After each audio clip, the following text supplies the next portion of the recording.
What do you think is the key to a successful retirement? Is it the right investment allocation? Do you think it's having the perfect budget? Is it maybe collecting Social Security or implementing Roth conversions at the perfectly right time? Well, while all these are important, none of them are the most important, in my opinion. And in today's episode of Ready for Retirement, I'm going to share with you what I do believe is the most important, and it's a very simple question that has the potential to transform your retirement. This is another episode of Ready for Retirement. I'm your host, James Cannell, and I'm here to teach you how to get the most out of life with your money. And now, on to the episode. Today's episode was inspired by something slightly different than typical episodes are. Typically, we answer a listener question on these episodes, but I just returned from an amazing family trip to Colorado, where it was myself, it was my parents, my wife, and my daughter. And on that trip, I was reflecting how grateful I am to have married Ashlyn, who's my wife. And I'm grateful for many reasons, but one of which is she spends so much time planning trips that the whole family loves. And these are trips that are filled with moments that become memories, and these are memories that we're going to cherish forever. And one of the many reasons I'm grateful for this is that I'm not naturally hardwired to live in the present moment or even spend money on things that are meaningful today. With my personality type, and thankfully this has changed a bit even since being married, but with my personality type, if I have a few extra bucks, I'm inclined to invest them. If I have a few extra hours in the day, I'm inclined to use them working longer. And if given the option of being present today or planning for the future, too many times I default to planning for the future. Now, that's not to say I don't live in the moment and don't spend money on things today and don't spend time with family and with friends, but it's more of an intentional effort on my part to do so because I'm hardwired to think in the future and to plan for the future. And because of this, a lot of times I have to check myself. I'll say, okay, James, play this out over 20, 30, 40 years. You've grown the business, you've grown your portfolio, you've grown your financial independence. But to what end? Well, so I can spend more time with family, or so I can take more vacations, or so I can buy more of the things that I want to buy. But then I have to ask myself, well, what's stopping me from doing that today? So this, along with many other reasons, is one of the reasons I'm so grateful for Ashlyn. She prioritizes family time. She prioritizes these trips. She prioritizes these experiences that all contribute to the richness of life. And I'm not telling you this just to say, hey, here's a giant monologue about my wife, but what I am telling you this for is it sparked something, or it made me think back to a recent email that I sent out to clients. Now, sometimes these emails I send are more notes to myself than they are to clients in terms of how can we live better, invest better, plan better, but all ultimately to have a richer, more fulfilling life. So I'm bringing up this email and I want to share with you both what I asked to a bunch of clients and some of the responses that I received, because I do believe this is the fundamental thing we need to get right in our retirement planning. If we want an incredible retirement, and if we want an incredible life, a lot of that starts with intention, and intention begins with asking the right questions. So what I want to do in this episode is I'm going to read to you the email I sent to clients, and I'm going to read back to you some of the responses I received from clients in the hopes that it prompts some of you to ask the same question and start to play out what those responses look like so that you can start living better today. So to start, let me read to you the email, at least a paraphrased version of the email. This is what I sent to clients. I said this. I said, if you ask the average American how much it takes to feel wealthy, the answer is about $2.2 million. If you ask a group of millionaires how much it takes to feel wealthy, the answer is about $7.5 million. It appears that the point at which we feel wealthy depends a great deal on where we are today. There was another story from a few years ago that asked people to approximate how much money would be required to feel comfortable. The consistent answer across the entire spectrum of net worth was about twice their current net worth. And although it's likely apocryphal, there's a story about the wealthiest American to ever live, John Rockefeller, being asked how much money is enough, to which he responded, just a little bit more. If this was the case for Rockefeller, what hope do we have? It seems likely that we'll always need just a little bit more. It goes to show that finding comfort with our respective levels of wealth can be a perpetually elusive target. And the problem with never feeling comfortable is that it can sometimes cause you to refrain from doing things that might actually make your life better or more fulfilling. And given that my job, as I see it, is to help you live a life that is as fulfilling as possible, I want to use today's note to explore opportunities that may truly make your life better. I'd love it if you spend a little time pondering the following question. What are a few things you have always wanted to do or to buy in your life that you have not done or bought for whatever reason? And if you're married, what about for your spouse? I'd enjoy exploring if we can make it a reality sooner rather than later. And that's the end of the email.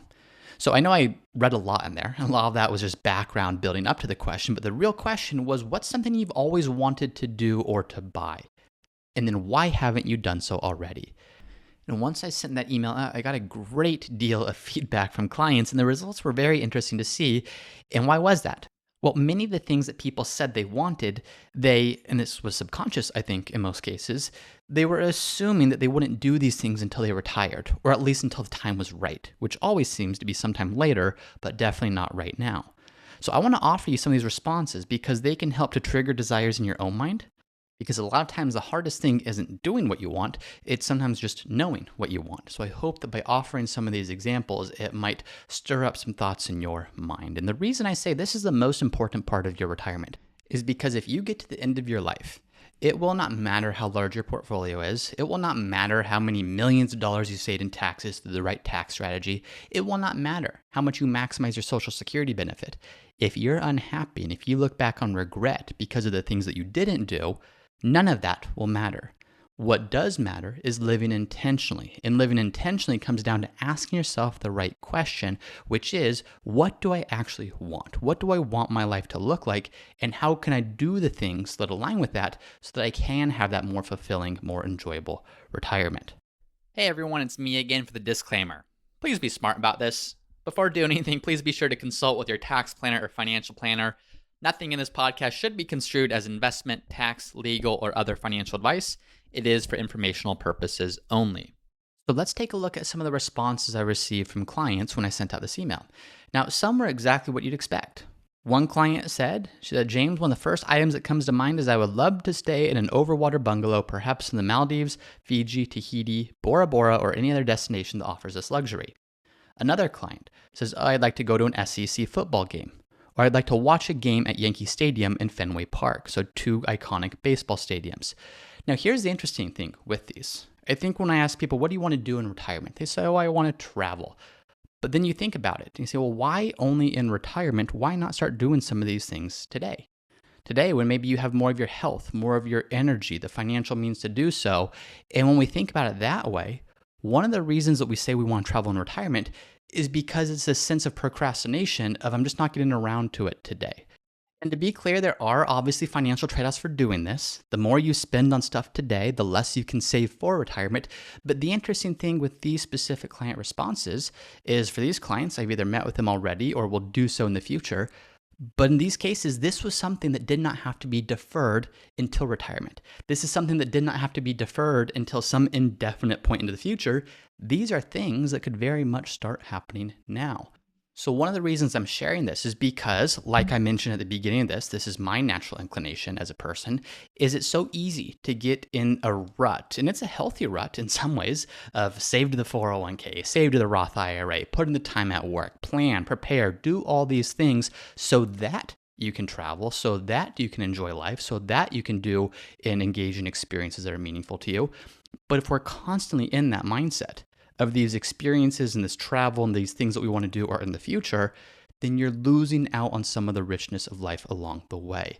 So that's why I loved some of these answers, is once we really start to understand what we're doing it all for, we can then ask ourselves, why is it that this isn't until my retirement, at least in my mind? Why isn't this something that I could do sooner rather than later? And many times, this is something you can do sooner rather than later. Now, there's absolutely a financial trade-off, and I just mentioned that. So that's why it's so important that you have a financial plan, that you have an understanding of what's required to meet your goals, but also how do you ensure that you don't pass up on these amazing opportunities and amazing experiences before you retire to make sure you have that more well-balanced life. So those were just a couple examples I received from clients. A lot of other clients, they emailed me back and they said, I'm just not quite sure. Hey, this is a really good question.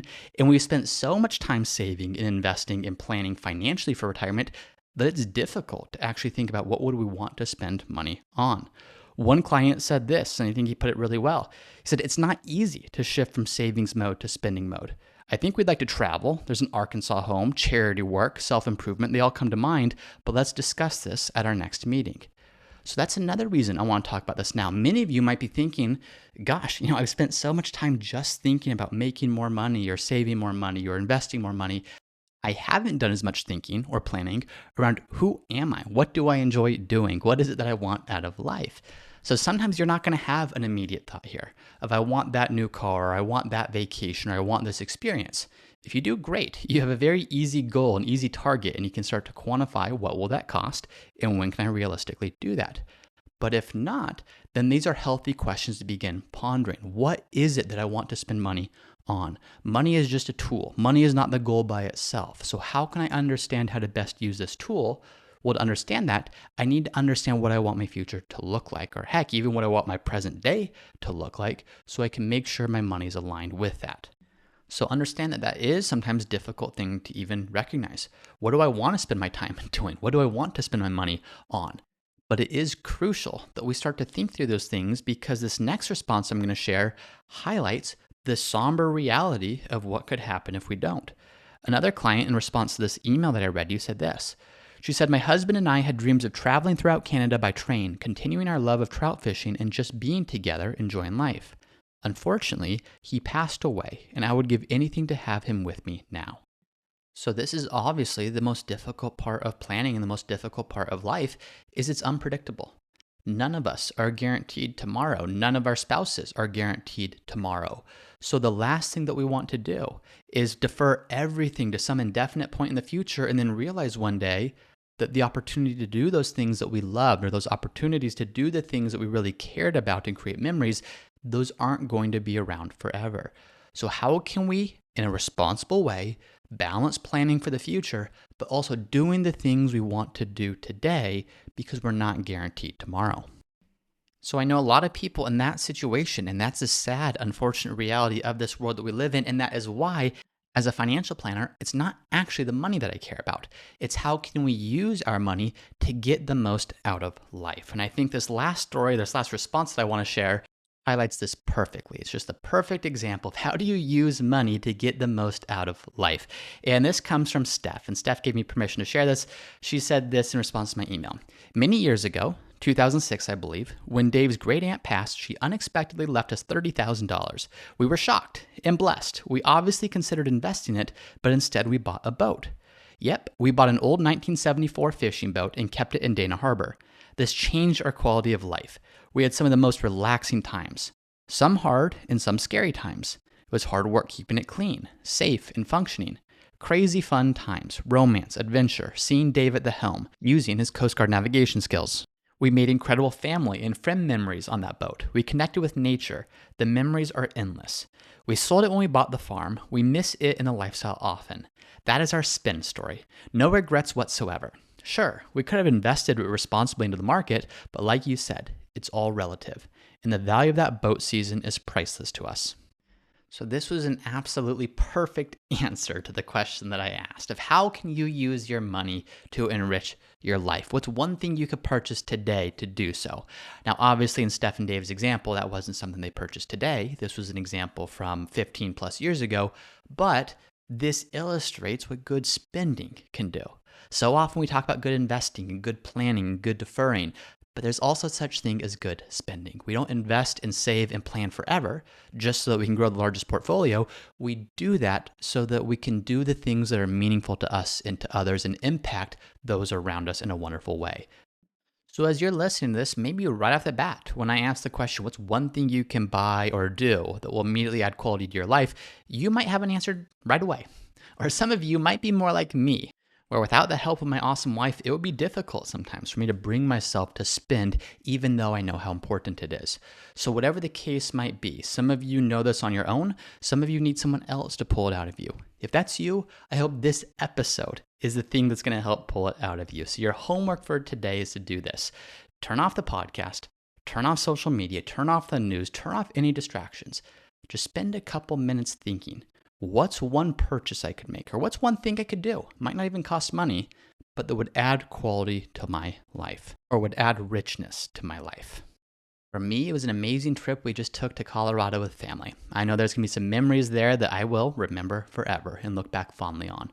For Steph and for Dave, it was using that $30,000 they unexpectedly received as an inheritance to buy a boat, and the memories and the adventure and the experiences that created for them. For you, it might be travel. For you, it might be a different experience. For you, it might be something you've been looking to buy for a long time now. How can you work that into your plan so that, yes, we need to prepare for the future, but yes, we also need to make sure that we're living today and finding the appropriate balance between those two.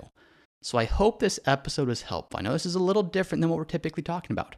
What we're typically talking about is maximizing returns or saving taxes or when to collect Social Security or all those things that are important, but only in the context of living better, only in the context of getting more life out of your money. So ask yourself this question and then be intentional about doing the things that will lead to better living.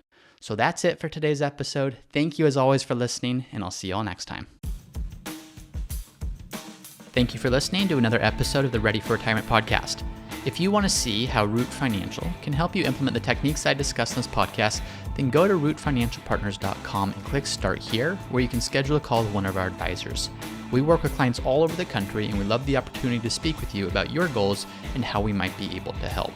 And please remember, nothing we discuss in this podcast is intended to serve as advice.